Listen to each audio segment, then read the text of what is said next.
and welcome to the X22 Report. My name is Dave, and this is episode 293, and today's date is February 18th, 2014. And the title of this episode is China and Other Nations Are Now Dumping Treasuries. Before I get started, I just want to welcome those new subscribers on YouTube. Welcome to the X22 Report. If you haven't visited the x22report.com site, you can come on over. I have many different things on the site. We have the economic collapse, which is a high-level view of the economic collapse. I continually add to that. It is dynamic. I also have inflation, deflation. I track certain products to see if things are going up or down in price. And we also have The People, which is a forum of like-minded people. They're talking about the economic collapse. It is completely free to join. If you're a little nervous or hesitant about joining, you can still read what everyone is posting. And down the line, when you get comfortable, you can join if you like to. And also on the site, I put up articles and I comment on the articles during the day, and those are called Sentinel Alerts. And again, if you haven't visited, you can come on over and take a look. Just to point out, I do put up the audio version first on the x22report.com site between 5 and 7, and then I compile the YouTube video, and that goes up a little bit later at night. So if you wanted to hear something a little bit early, you can come on over. If you like to wait, you can just wait for YouTube. It's your choice. Let's get right into the economic collapse news, and we're going to head out to France.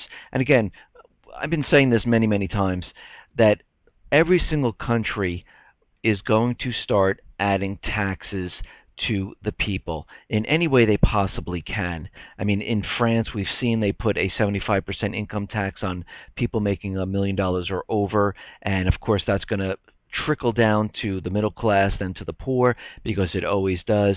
And every single country is going to continually add taxes because they need the revenue to pay for this astronomical debt that each of these countries have. And as they take on more debt, they need more revenue. And of course, as people are becoming unemployed because the economies are completely falling apart, there is no revenue coming in to the country. So right now, France wants to create this Robin Hood tax. The France pressed its European Union partners on Tuesday to agree to a controversial financial transaction tax dubbed the Robin Hood tax. And what this has, this FTT tax is backed by Austria, Belgium, Estonia, Greece, Italy, Portugal, and Slovenia and Spain. And what it does is they're going to charge a 0.1% levy on trade in shares and bonds, and on derivatives will be taxed at a 0.01%. And they believe this can raise about 30 to 35 billion euros by doing this. And again, if you do any type of transaction anywhere in the world carried out by a financial entity which is based in one of the 11 EU states, guess what? You are taxed. They're trying any way they possibly can. And the U.S. is actually doing the same thing. They do have a bill where they want to tax trades on the stock exchange, derivatives, and things like that. So every single country is pretty much doing the same thing. Now, here in the U.S., it's been reported that student loans hit record $1.8 trillion because, again, the corporate media, the government is telling everyone to go back to school, get an education, you can come out and get a great job. And what everyone is starting to realize, there are no jobs. There are no great jobs out there. And guess what? All these students that went to school now have the student loan debt. And they're stuck with this debt, and it just doesn't go away. It stays with you. And a lot of the students are not paying it because they can't find work, or they have part-time work, and they just can't make those payments. And of course, a couple reports ago, I said the federal government has been changing the parameters of how you pay back the student loans because they realize that these students aren't getting the jobs that they thought they were going to get, and they can't make the payments, and they're seeing the delinquencies start to rise. And so they've made it where they can spread out payments, or maybe they don't have to pay for a certain period of time. But the student loans right now are heavily delinquent and just hit a fresh record high of 124.3 billion, and it is up from 121.5 billion in the prior quarter. Now, why is that? Well, the reason for this whole entire thing is because the unemployment rate is not really 6.6%. The real unemployment rate is much, much higher, and especially those people who went back to school or who are college students, that unemployment for the youth is very high. It is ranging around 40% at this time, or even getting close to 50%, I should say. The overall unemployment for the entire population of the United States is anywhere between 30 and 37%, depending on the calculation you use. If you go to shadowstats.com, it is approaching 30%, and if you use the Wall Street executive who calculated the unemployment, it is around 37%. So we understand that this 6.6% is a complete illusion, and it is not true, just from the fact that all of these people, the youth generation who went back to school or went to college, coming out, can't find work, there's nothing in their field, so they get a different job if they can find one in a different field making a lot less, or they're getting a part-time job. Most of these people are staying home with their parents until they're like 35 years old. They can't go out and buy anything because they're not making the money. They can't pay for the student loans. And again, this all leads into they don't have disposable income, so they're not buying electronics, they're not buying cars, they're not buying houses, and this is a trickle effect that goes completely forward, and the future of America is quite doomed because of this. And what are we seeing, and how is this prove? This whole entire thing, how do we prove that this is absolutely true? Well, we understand the housing market is completely collapsing. Back in 2008, we had a collapse of the housing market, and most of the people went into foreclosure. They started selling their houses using short sales. Credit was ruined. They lost their jobs. They went into part-time work, or they went into full-time work, which was making a lot less, but they don't have the credit. And then we also understand that the Fed came in and they started to purchase all the toxic real estate, all those foreclosures that were on the bank's books, and they started to take them away from the banks, so the banks looked much, much better, and their books look much better. But what we're seeing right now, and I've reported this many, many times, is that the mortgage applications have been plunging because, again, all those people ages from 18 to 35 normally would be purchasing their starter home or their first home or their main home at this time. And this is why all the banks are out there giving 100% financing. They're going into ARMs, adjustable rate mortgages. It's the same thing that happened in 2008. And now they're looking at the subprime people and looking to give mortgages to anyone that's breathing at this time. And Wells Fargo is leading the charge on this one, and you'll see other banks follow because they have no choice, because no one is taking out loans to buy these houses that these investors, hedge funds, were purchasing in cash, and now they want to get rid of them because they realize the real estate bubble is about to pop. And what we're seeing right now is the new mortgage balances on consumer credit reports dropped again to 452 billion. And what does that mean? Well, that means people taking out mortgages are not taking out mortgages. And we're seeing more and more foreclosures now.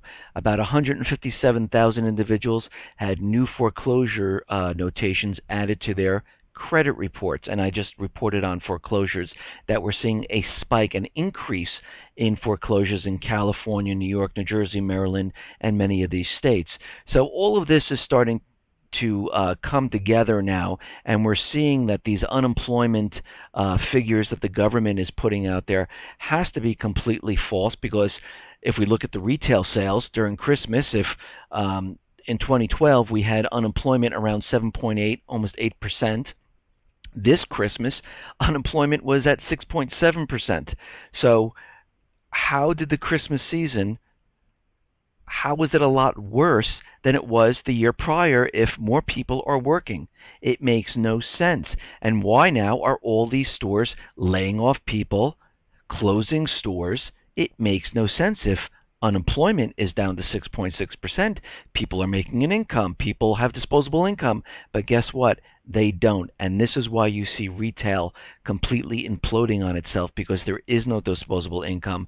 People are coming out of college with huge amount of debt. They can't find work. They can't pay for anything. They don't want electronics because they don't have any money. They don't want a new car because they don't have any money. They can't go out and buy a home because they don't have any money. And we are seeing this happen right in front of our eyes. Now, if we look at the auto industry now, we understand during the Christmas season they were channel stuffing. They were pushing cars into the dealer lots, and back then there was like 76 days worth of cars on the dealership lots.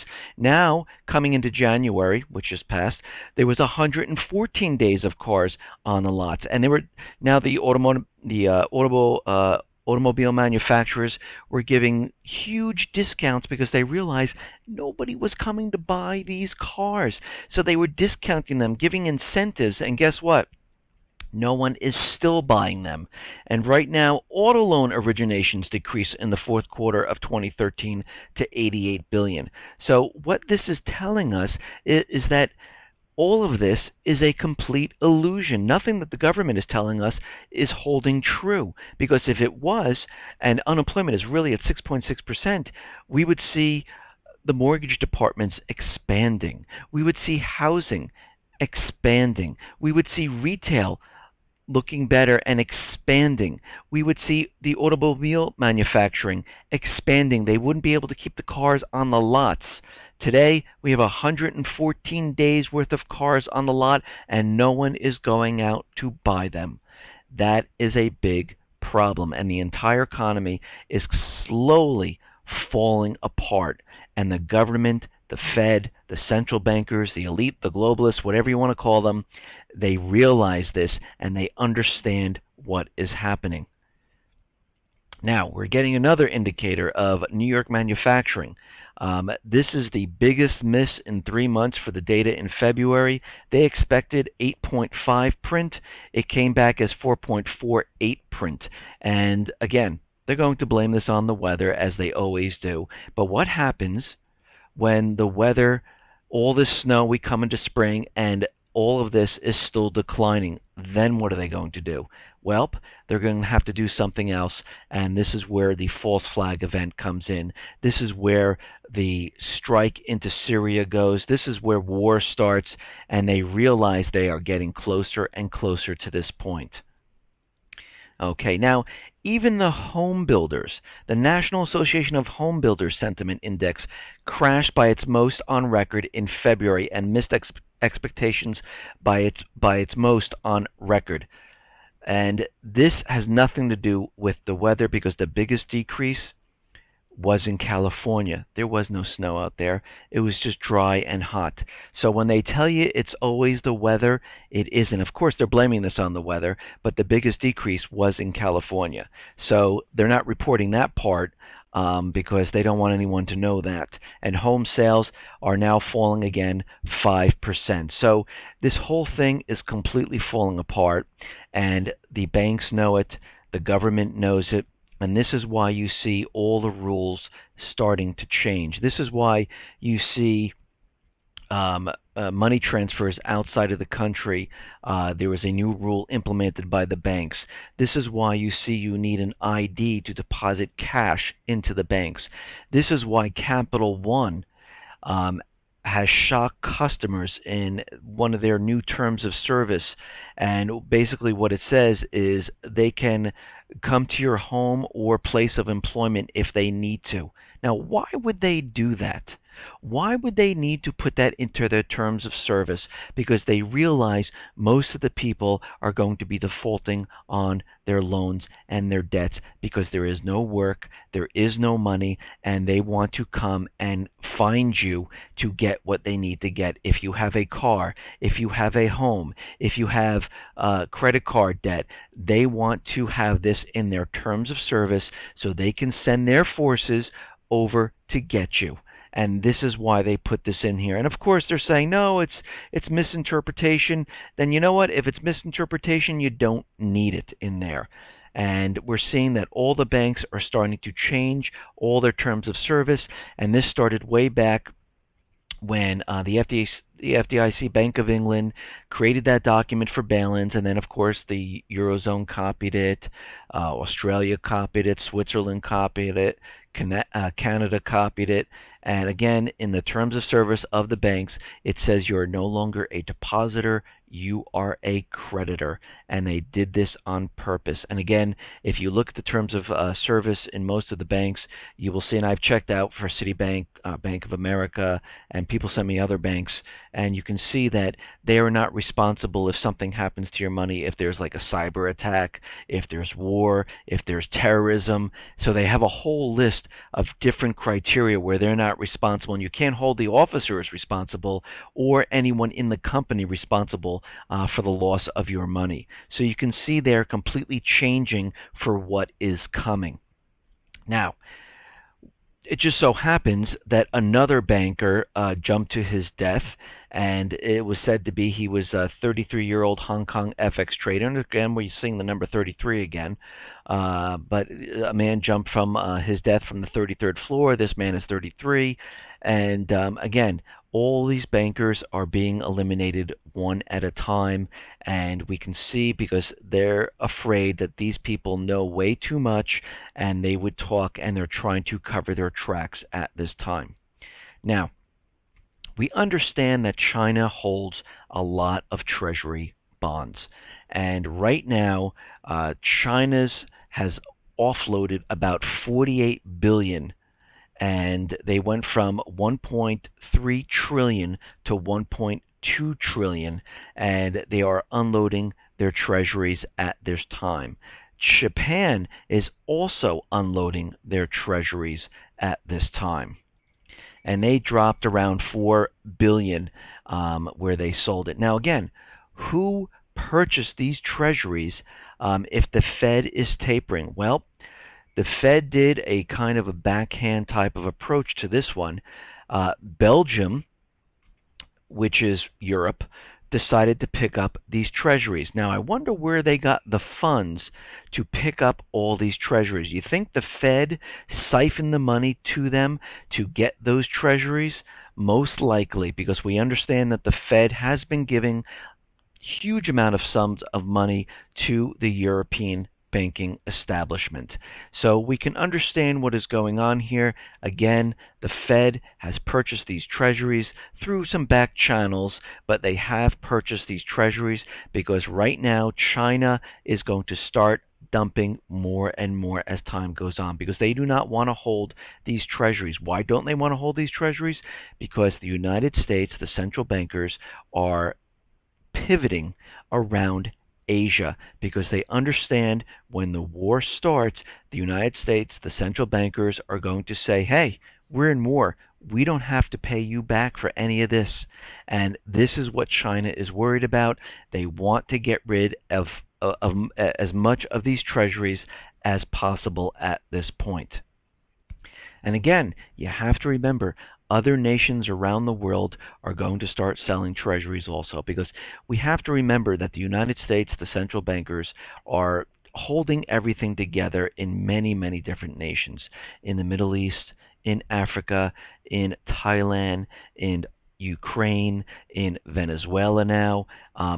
We are spread so thin in the United States, the armed forces, that it's getting very, very difficult to maintain the status quo here. And all these countries are starting to realize this. And again, I've said this many times, once one country overruns the United States, the puppet regimes that are in there, and they take over, like Libya, for instance, they decide to take over and push the government out there and remove the private Western Central Bank and sell the oil for not using the U.S. dollar. This is going to start a domino effect across every single one of these countries, because they're going to start to realize, well, then I don't have to hold these U.S. dollars because I'm purchasing my oil from this country, and I don't need the treasury bonds, I don't need the U.S. dollars.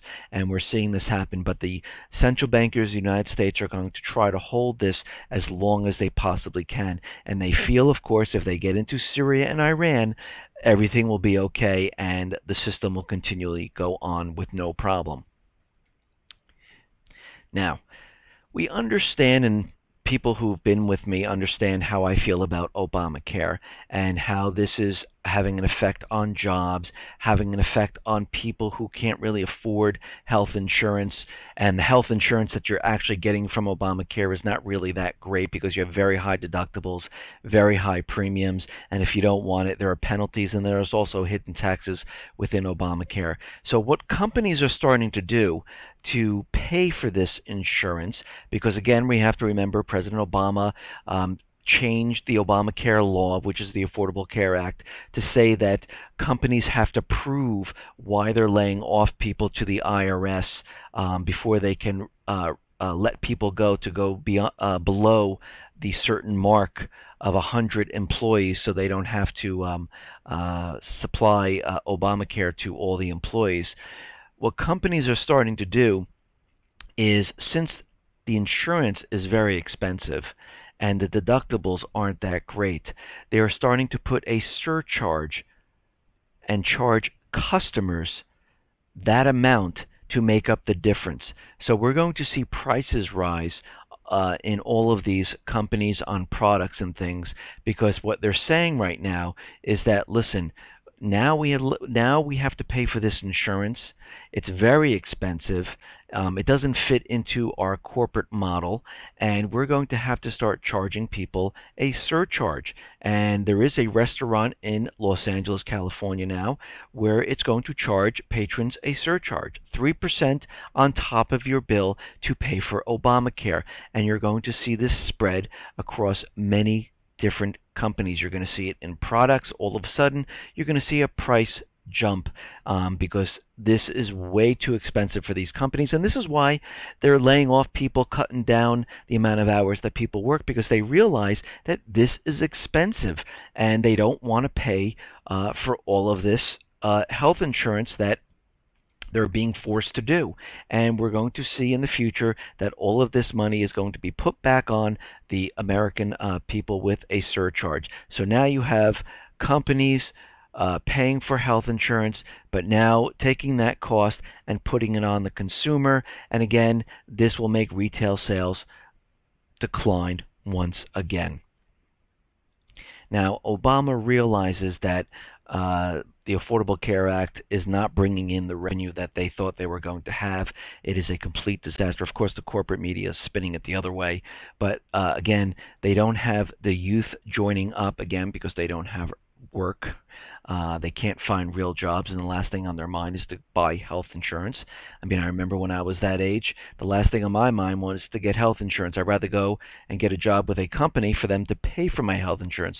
But if you're working part-time, again, the last thing on your mind is to get health insurance. So they realize that this is not bringing in the revenue. They realize that the debt ceiling is suspended and this debt is going to skyrocket, and they don't have the revenue to support this type of debt. So right now, if you really look out there, you can see Obama, the White House, has been pushing climate change because they're going to implement a carbon tax on every single person. Now again, this climate change is a big hoax. It is only there to raise revenue, and they will raise the revenue by charging people more for electric, charging people more for fuel, charging people more for certain products, and we will see this come about probably sometime in the spring or summer, and all of a sudden we will have another tax put on the American people. And the reason for this is because they need the revenue. And of course they're going to spend this money for the wars, to keep the status quo in the Middle East and Africa, to give aid to Israel, to Saudi Arabia, and to every single country, to keep these puppet regimes happy. And that's really what it's all about. Okay, now we understand that the U.S. government, central bankers, has the puppet regimes in many, many countries. And John Kerry is now in Tunisia, and again, he is out there with the foreign minister saying that they will give them assistance in the North African nation's battle against terrorists. Now, of course, the United States has put this puppet regime in place. The central bank is set up, and the terrorists they refer to are the people who do not want the central bankers in there, and don't want the puppet regime in there. But the United States wants to encourage the democratic transition in Tunisia, which ousted its longtime dictator in January of 2011. They finally got everything established there. We saw the same thing happen in the Middle East, in Libya, in Lebanon, in Egypt, in Iraq, and in Yemen, and we're seeing this happen all over the place. And of course, John Kerry is out there saying no democracy can survive or prosper without security. So what they're going to set, what he's going to do is the United States will give Tunisia a high-tech mobile command post vehicle for conducting terrorism investigations. They're going to give them $400 million in U.S. assistance since the revolution. $24 million has been used to equip and train Tunisian security forces. Kerry expressed his confidence in Tunisia's ability to fight terrorism and applauded the recent operations. And again, they're putting everything in place to keep these people back from overthrowing the government. And again, the same problem that we're seeing there is happening in the Middle East, where the people, again, the terrorists, they like to call them Al-Qaeda in the Middle East. These are the people who are trying to push the central bankers and the U.S. government out. And again, they always call those people who do not want the central bankers, the U.S. government in there, terrorists. Just like in the United States, when we're pushed to the end and the whole thing is collapsing and the people rise up and they want to replace the government, everyone who opposes the government in the United States will be called a terrorist. And they will be called a domestic terrorist. And that's why the NDAA has been put in place, because they understand in all those other countries, this is what will happen in the United States. And again, then they will deploy their anti-terrorism force, which is DHS, and they will come to get every single one of you people who are against the government and want a change. And again, this is what they have been planning on for a very long time. This is why DHS has been buying 2,700 tanks, billions of rounds of ammunition, been infiltrating the local police forces all across the country, giving them tanks, training them, making sure they're in compliance with DHS. Now we can see the U.S. government and the central bankers, their hands are deep into many different countries. Yesterday I reported on Venezuela. They are out there. They have paid people inside Venezuela to push the agenda to replace the government with a puppet government. And now what's happening out there is that they're pushing this agenda forward. Riots are starting to break out. Protests are starting to break out. And of course, the United States has denied recent accusations of any involvement in the opposition's recent moves. But we have to go back to 2002, where they tried to get Hugo Chavez, and they tried to push him out, and they were unsuccessful at that time. And again, it all pointed back to the United States. And we can see what's happening out in the Ukraine. I mean, the government had to pull out water cannons because the United States, and of course with all this recorded conversation saying that the United States is paying these protesters and rioters to push the Ukraine government out of their positions and to put in a puppet government.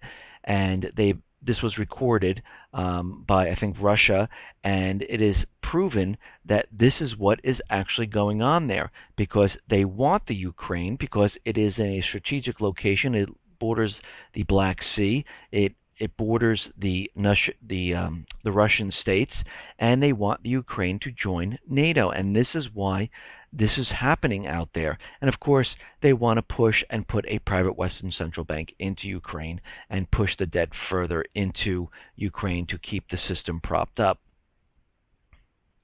And of course, the anti-government protesters say they want to form a government of their own. They do not want the Ukrainian government in there. And again, we only saw this happen when the Ukraine government said, okay, we're choosing between the EU and NATO and Russia. And they looked and they said, wow, the EU nations are in debt. There's double-digit unemployment, and none of these countries are doing well. They're all collapsing. Why would we want to go with that? So they decided to go with Russia. As soon as they made the decision, all of a sudden, riots broke out. Okay, now, in Egypt, Russia has just made a deal with Egypt. It's a $3 billion deal, to supply fighter jets and attack helicopters to Egypt. Egypt and Russia are said to have signed a $3 billion defense deal that would renew Russian fighter jet deliveries to the Arab power. Russian sources said Egypt has initiated an agreement to procure MiG-29 fighter jets and Mi-35 attack helicopters. And again, we have to remember Egypt is also giving the port of Alexandria a place for Russian ships to go, and Egypt is becoming buddy-buddy with Russia. And again, all these nations in the Middle East, like Saudi Arabia, Egypt, are all Iran, Syria, of course, are all making deals with China and Russia because they understand that if the central bankers, U.S. government, can't get into Syria and Iran, the dollar is going to be collapsing, and they need a way out. And this is why they've been making deals using the yuan in China, making deals with Russia to get other type of tactical and military assets and aid from them. And they understand that they, just in case, they need to make sure they're prepared for what is coming. Now, the central bankers, of course, are in South Sudan, in Africa, because they have to maintain control of the entire region. And, of course, they're talking about peace talks and things like that. But don't worry, fresh new attacks has started up again. The war is starting to build up again. And again, there is going to be no peace whatsoever because the rebels are fighting against the central bankers, which is the South Sudan government. The rebels are backed by China. China has been pumping in billions of dollars worth of aid using U.S. dollars to build their infrastructure. They've been helping them mine natural resources to build the infrastructure of highways and hospitals and schools using U.S. dollars. And of course the central bankers realize that they need to control this entire area because, one, they do not want China there. Two, South Africa has all the natural resources for military assets and other devices that they'll need when war breaks out, because right now they're getting those natural resources from China and Russia. And of course, when you're in war with them, you're no longer going to go to China and Russia. You need your own source to build bombs, to build military weapons, to build planes, to build engines, and Africa has this. And of course, as we know, Kenya is the clearinghouse for the yuan. Two nations have already started dropping the dollar in their reserves and adding the yuan into their reserves, and we will see other African nations do the same thing. Now, we understand that the United States is making a play using the UN Security Council. They came out with a report that the North Korean government is being cited as committing war crimes. The UN report on human rights in North Korea released yesterday marks an acceleration of the U.S.-led campaign to destabilize and ultimately remove the North Korean government. And we understand this is what they're doing. They're doing the same thing in Syria with Assad. They tried with the Geneva II talks to remove Assad because that was their platform, just to remove Assad. They also had reports coming out of the UN saying that Assad was committing war crimes. They need to go in there for humanitarian reasons. They're doing the same thing in North Korea. And this goes on to say that the UN Commission report does single out China for special mention. It specifically criticizes China for its return of asylum seekers to North Korea, suggesting that it is in breach of its obligations under international refugee laws. The real purpose of the accusation against China is to place it in the dock alongside North Korea, potentially opening up Chinese leaders to charges of complicity in crimes against humanity. The UN Commission report feeds directly into Obama's administration, escalating provocations and pressure against China throughout the Indo-Pacific region as part of the pivot to Asia. The U.S. is targeting North Korea in particular because it is China's only formal ally and acts as a buffer for China on its northern border. A change of North Korea's government to one sympathetic to Washington would further tighten the noose of U.S. alliances, bases, and strategic partnership around China. Again, the central bankers and the United States are getting prepared for World War III, and they get this. They understand what they're doing. This is why they have 60% of the nuclear submarines in the Pacific Asian area. This is why they're moving the base in Japan to a different location to bring in more sophisticated weapons. This is why they're discussing bringing in nuclear weapons into Japan and putting them on the base. This is why there's a missile shield in Guam. This is why the European missile shield is still in place. This is why they have been doing this. They have been surrounding China because they realize eventually they will be going to war with China and Russia because the yuan is a direct threat to the US dollar.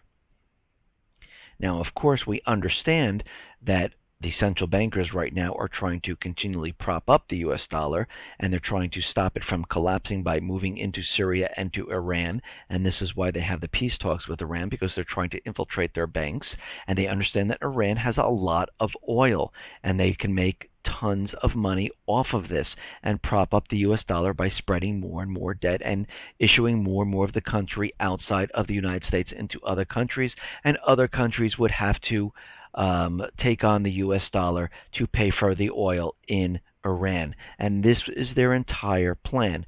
Now, of course, they're using the illusion of this nuclear deal that they're, putting out there, and they're very concerned about what Russia is doing. They are going to build a nuclear reactor and they're going to trade oil for a nuclear reactor. And the United States, the central bankers, are very concerned about this.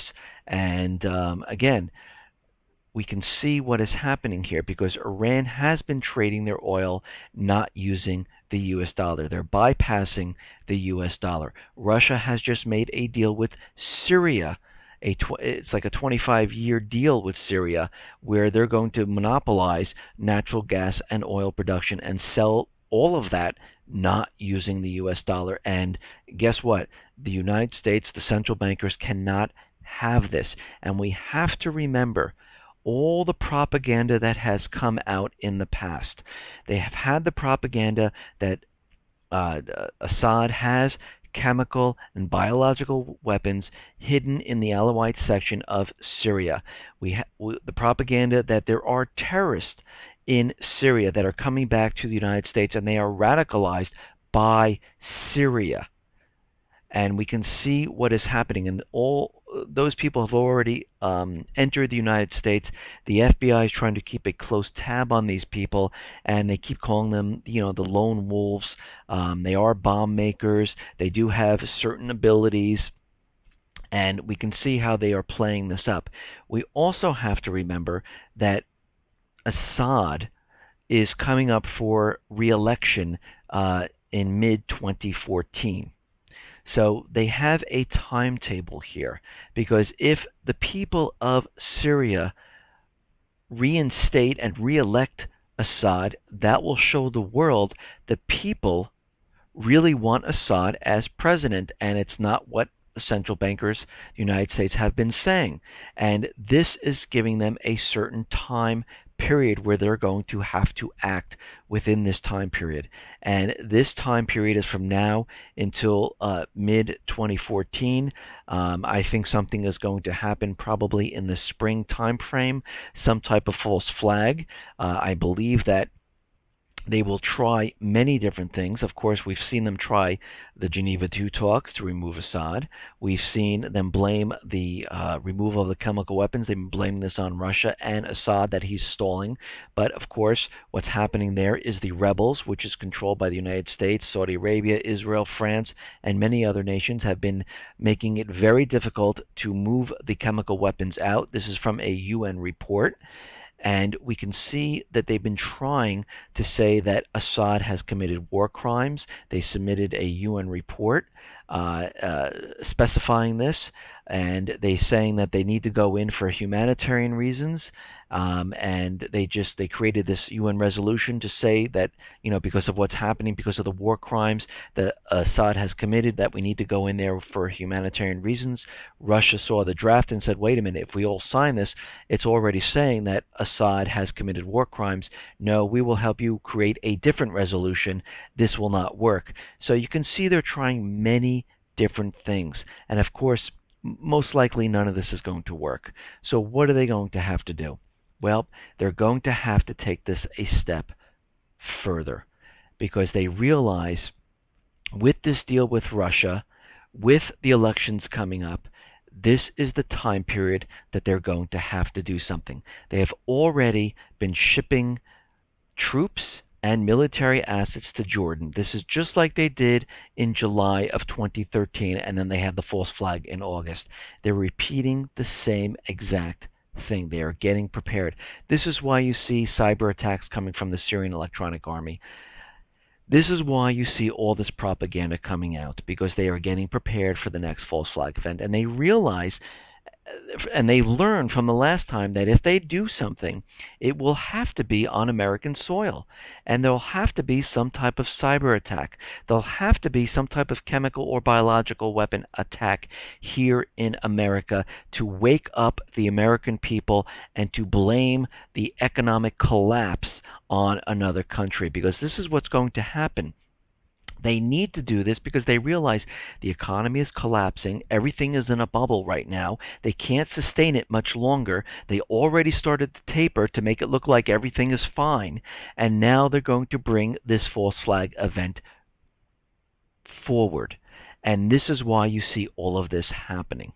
And they're going to say that a cyber attack hit the power grid, it hit the financial institutions, it's rocked the industry, it rocked America, it has brought the economy to its knees. And then you'll see biological and chemical weapons to bring this home to show that, yes, it was Syria, and we need to go in there because Assad is out of control. And the American people and Congress will look at this and say, yes, finally, we need to go to war, and this will be the beginning of the end. And we can see they're just playing this up and bringing us forward and into this realm. And right now, we're seeing more and more cyber attacks.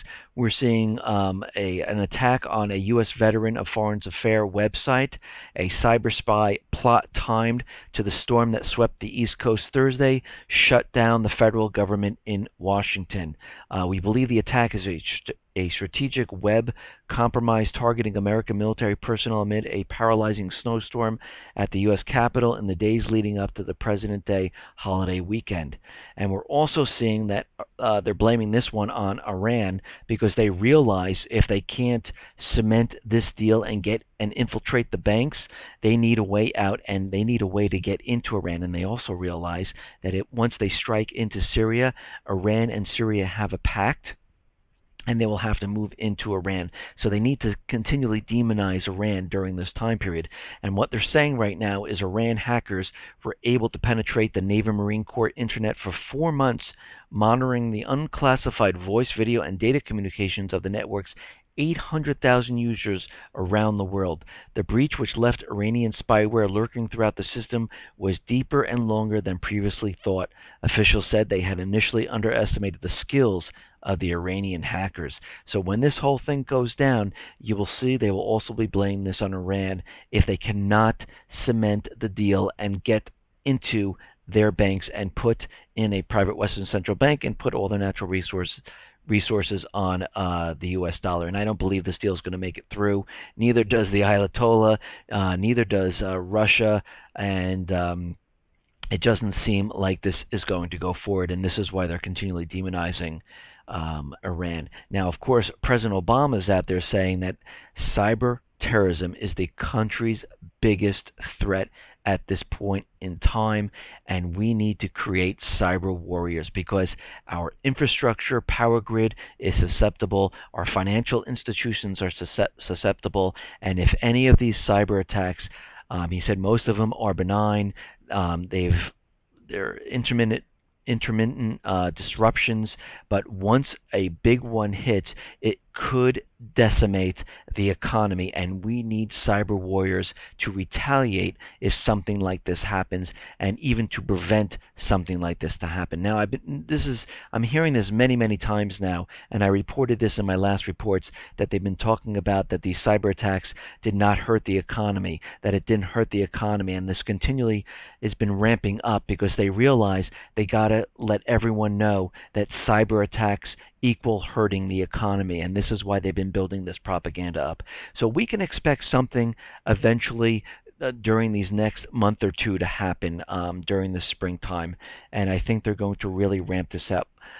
Again, something could happen, something could deviate the plan, something could push the plan off, just like it did in August. I mean, we had ships, we had people standing by, and again, the United States, the people of America were not for this, and they realized this, and there was no way to push this agenda forward because the president just can't say attack. It is not within the Constitution. Only Congress can declare war, and nobody attacked America at that time. This time, it will be different. This time, if America is attacked, the president can just go off on his own and say we were attacked. He can say now we're going to attack Syria. Listen, everyone, thanks a lot for listening. Be well, be safe, and especially be prepared. Thanks a lot.